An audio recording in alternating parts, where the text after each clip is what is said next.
387. Apapun pilihannya, jangan memojokkannya. Trauma apa? Marcel menatap Raffi seolah menuntut sebuah penjelasan. Beberapa saat Raffi terdiam. Butuh menguatkan hati untuk bisa mengenang masa lalu yang demikian berat. Masa lalu yang sebenarnya ingin ia lenyapkan dari ingatan. Butuh waktu bertahun-tahun bagiku untuk bisa lepas dari trauma. Dulu, jangankan bertemu, mendengar namanya saja aku ketakutan. Aku beruntung karena memiliki ayahku. Dia bahkan lebih menjagaku dibanding ayah kandungku sendiri. Usiaku 18 tahun saat memberanikan diri menemuinya. Aku baru lulus sekolah. Ayahku bilang, bagaimanapun juga aku lahir dari darahnya. Seburuk apapun dia, aku harus tetap berbakti sebagai anaknya. Tatapan Raffi menerawang jauh. Aku sempat ragu dan takut.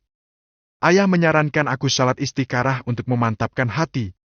Paginya aku diam-diam pergi ke rumah tahanan. Pagi itu adalah pertama kali aku melihat ayah lagi setelah 10 tahun. Dan kamu tahu ayah sedang apa? Imbuh Raffi. Marcel terdiam. Menyimak, tatapannya penuh keingintahuan yang menggebu. Untuk pertama kali dalam hidupku, aku melihatnya dari sisi yang berbeda. Dia tidak seperti ayah yang ada di ingatanku. Dia sedang bersujud di dalam ruangan sempitnya, menangis di atas sajadah. Polisi bilang, setiap hari dia akan meminta waktu untuk ke musola. Kamu menemuinya? Tidak. Aku hanya melihatnya dari jauh karena masih merasa takut. Aku melihatnya makan menu seadanya lahap. Tapi, tiba-tiba tahanan lain merebut makanannya. Aku pikir dia akan membalas dan memukul orang itu. Ternyata aku salah. Dia tidak membalas sedikit pun. Hari itu aku bawa bekal nasi goreng, kutitip pada petugas untuk diberikan padanya. Bola mata Raffi mengembun ketika kepingan masa lalu menyapa ingatan. Kenangan itu masih utuh tersimpan di hati. Meninggalkan bekas luka yang begitu sulit disembuhkan. Kala itu ia ke rumah tahanan dengan menumpang bus, tidak memanfaatkan fasilitas yang diberikan Joe kepadanya. Di bus ia menangis memikirkan ayahnya makan menu seadanya. Mulai hari itu Raffi belajar memasak untuk bisa setiap hari masak untuk Bayu. Dia akan titip ke polisi. Aku sering merasa iri melihat kebersamaan anak lain dengan ayahnya. Beberapa anak akan bangga setiap kali menceritakan seperti apa ayahnya. Tapi aku bahkan tidak berharap ayahku pulang. Setiap kali ada yang mengetuk pintu, aku akan ketakutan, membayangkan kalau itu ayah. Dia akan memukuliku, memukuli ibuku. Dan ibu akan menyuruhku bersembunyi di sisi lemari, tapi beberapa menit kemudian, aku akan mendengar raungan ibu, mendengar makian dan kemarahan ayah. Seperti ada perasaan menyesak dada, Marcel kehilangan kata. Setaunya, ayahnya adalah lelaki yang sangat baik. Bayu bahkan tidak pernah memintanya untuk membalas dendam. Usianya 11 tahun saat pertama kali bertemu dengan ayahnya. Kala itu ia terus mendesak ibunya dan menanyakan kemana ayahnya pergi. Lalu, sang ibu mengajaknya ke rumah tahanan. Beberapa kali ia sempat menanyakan kejahatan yang dilakukan ayahnya hingga dihukum dalam waktu yang lama. Ketika sang ibu menceritakan kebenaran, ia malah menelan mentah-mentah hasutan dari pihak lain. Ayah dipenjara karena difitnah keluarga Darmawan, bukan? Om Reza memberitahuku begitu. Dia tidak mungkin bohong. Pekik Marcel tidak terima. Kamu salah, Cel. Ayah berurusan dengan hukum karena terjerat kasus pencemaran nama baik, KDRT, dan yang paling parah pembunuhan berencana. Bohong! Ayah nggak seperti itu. Kamu sengaja mengatakan itu supaya aku berhenti balas dendam pada keluarga Darmawan, kan? Kamu ada di pihak mereka. Aku nggak akan memaksa kamu untuk percaya. Aku tahu ini menyakitkan. Tapi, inilah faktanya. Ucap Raffi. Marcel meneliti wajah Raffi seolah mencari tanda kebohongan di sana, tetapi yang ia lihat hanya kejujuran yang apa adanya.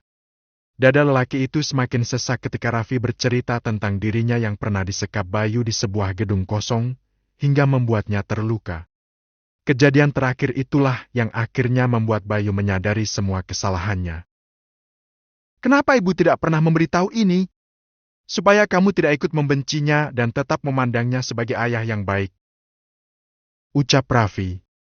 Namun, di luar dugaan, atas hasutan Reza, Marcel malah diam-diam menyimpan racun di hatinya. Reza sendiri memiliki dendam pribadi dengan keluarga Darmawan setelah dipecat dari perusahaan. Ia pernah memfitnah Riana dan menyebar video palsu, yang membuat Riana dan Gali berpisah selama 5 tahun. Reza bahkan pernah dipenjara selama 2 tahun karena kejahatan itu. Apa ayah benar-benar sejahat itu? Tanya Marcel, matanya mulai memerah. Cel, tidak ada manusia yang benar-benar jahat di dunia. Semua ada pemicunya. Kadang, orang bisa jahat karena desakan keadaan, pengaruh lingkungan, atau tekanan hidup. Semua orang akan mendapatkan hidayahnya masing-masing. Sama seperti ayah. Aku yakin di hatinya ada kebaikan hanya saja telah dia sadari. Ibumu, mungkin adalah satu-satunya wanita yang dia cintai. Tapi, dia dipaksa menikah dengan ibuku. Mungkin, karena itu dia tidak menyukai aku dan ibuku. Terlebih, seluruh warisan peninggalan orang tua Bayu jatuh kepada Raffi. Akan tetapi, sejak mengetahui memiliki seorang adik, seluruh harta peninggalan orang tua Bayu itu, ia serahkan seluruhnya kepada ibunya Marcel. Aku akan memenuhi semua permintaanmu asal jauhi istriku dan keluarganya. Jangan lagi usik mereka. Marcel menatapnya. Kenapa kamu begitu memuja keluarga Darmawan? Apa yang mereka lakukan sampai kamu dendam pun tidak bisa. Kalau mau dendam, seharusnya bukan pada mereka, tapi padaku. Aku adalah pemicu sampai ayah di penjara. Raffi menatap lelaki itu. Vio adalah segalanya bagiku. Satu-satunya wanita yang tahu siapa aku, tapi masih mau berteman denganku. Satu-satunya wanita yang tahu keburukan ayahku, tapi tidak pernah memandangku sebagai anak dari orang yang jahat pada keluarganya. Bola mata Marcel mulai mengembun. Dan Om Alfian, ayahku bahkan pernah hampir menyakiti istrinya, tetapi mereka tetap menerimaku dengan tangan terbuka, tanpa melihat siapa diriku. Boy menjadikanku temannya, menganggapku saudara. Padahal, dia tahu perbuatan buruk ayahku. Aku bahkan merasa tidak layak berada dekat dengan keluarga mereka. Hari di mana aku terjebak bersama Vio, aku mengira semuanya akan berakhir. Tapi, keluarga Darmawan justru membuka pintu untukku dan memperbaiki semuanya. Kamu pikir, setelah semua kebaikan itu, bisakah aku menyimpan dendam kepada mereka? Marcel terdiam. Pikirannya menerawang jauh, menimbang semua ucapan Raffi. Kalau setelah ini kamu masih mau membalas mereka, silahkan lakukan. Tapi, aku akan selalu ada di bagian paling depan untuk menjaga mereka. Walaupun mungkin harus menghadapi adikku sendiri. Raffi bangkit, meninggalkan Marcel yang masih termenung sendiri. Namun, baru akan keluar, ia harus dikejutkan dengan keberadaan Boy tepat di balik pintu yang terbuka setengah. Lelaki itu sempat menatap tajam ke arah Marcel, tetapi kemudian menghela napas panjang. Menuju sebuah tempat tenang, Boy dan Raffi duduk berdua. Di tepi danau, tempat mereka biasa menghabiskan waktu bersama. Aku sudah dengar semuanya dari Om Jo, ucap Boy. Kamu dan Vio, jangan pikirkan aku, potong Raffi. Karena yang paling terluka di sini adalah Vio. Boy mengangguk. Paham kemana arah pembicaraan Raffi. Vio akan baik-baik saja. Dia sudah aman. Dalam hitungan detik bola mata Raffi mulai dipenuhi cairan bening. Setiap kali memikirkan Vio, hatinya seakan diremas. Mentalnya yang tidak baik-baik saja. Kehormatannya direnggut, dan aib itu akan menempel padanya seumur hidup. Aku gagal, aku tidak bisa melindunginya. Tidak bisa menjaganya. Dia hanya anak manja dan cengeng yang terbiasa hidup dengan ditopang orang tuanya. Tiba-tiba karena kejadian semalam, seluruh hidupnya harus berubah. Dia dipaksa mandiri, dipaksa berani, dipaksa kuat untuk bisa memastikan orang tuanya baik-baik saja. Kamu tahu, Boy, Setiap kali aku mendekatinya dia berpura-pura berani dan galak, padahal sebenarnya dia sedang ketakutan. Dia bahkan takut makan apapun yang kuberikan karena khawatir ada racunnya. Di malam hari dia tidak bisa tidur karena takut aku tiba-tiba datang dan berbuat jahat padanya. Setakut itu dia padaku dan semua itu karena ulah adikku sendiri yang menghasutnya. Ya, dan ternyata Marcel juga yang menghasut Bim Bim. Tapi, aku akan serahkan urusan Marcel padamu. Kamu pasti bisa mengatasi dia. Raffi mendesah panjang. Hari ini aku diberi pilihan sulit, harus memilih istriku atau adikku. Andai kamu jadi aku, kamu akan memilih siapa? Aku akan memilih istriku karena melindunginya adalah tanggung jawabku. Karena itulah aku memilih jalan ini, aku bukan tidak memilihnya. Aku mencintainya, sangat. Tapi, dia akan aman kalau aku menjauh. Selama dia aman dan hidup baik-baik saja aku akan merasa baik. Ada keraguan dalam tatapan Boy. Ia tahu sebesar apa cinta yang dimiliki Raffi untuk Vio. Melihatnya terluka saja, Raffi tidak akan sanggup. Yakin mau melepasnya? Gak ada aku di hatinya. Dia akan lebih bahagia tanpaku. Alasannya mau tinggal denganku hanya untuk menjauhkan aku dari orang tuanya karena mengira aku mau balas dendam. Aku tidak bisa memberi saran apapun. Kamu pasti lebih tahu jalan mana yang lebih baik. Kalau kamu merasa melepas Vio adalah jalan terbaik, itu hakmu. Sebagai teman aku hanya bisa mendoakan yang terbaik.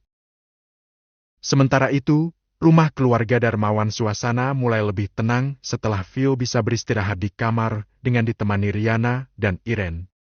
Kejadian malam ini mengejutkan semua orang. Joe dan Gali masih duduk di ruang keluarga, menunggu seorang dokter untuk memeriksa keadaan Vio. Khawatir terjadi hal buruk setelah kejadian tadi. Ada kabar dari Raffi? Tanya Galih menatap besannya. Belum. Aku juga sedang menunggu kabar darinya. Jawab lelaki berjambang lebat itu.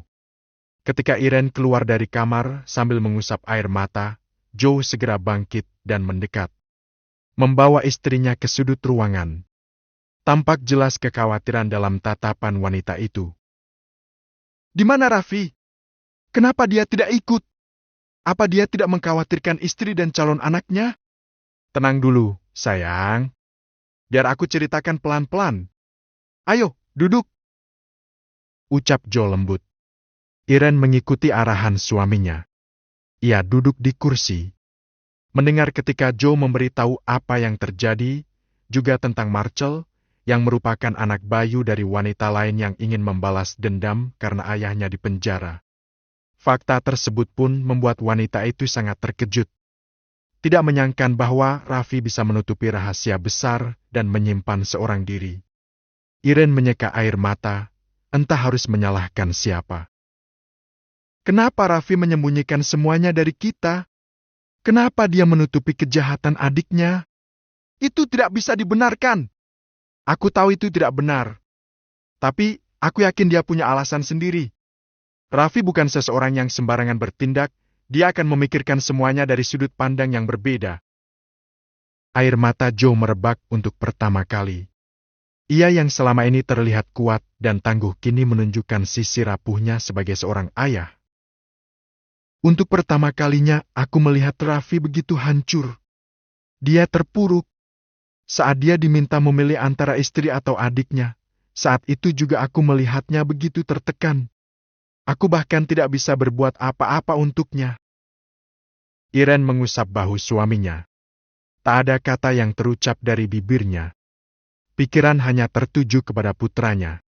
Joe menghirup napas dalam-dalam.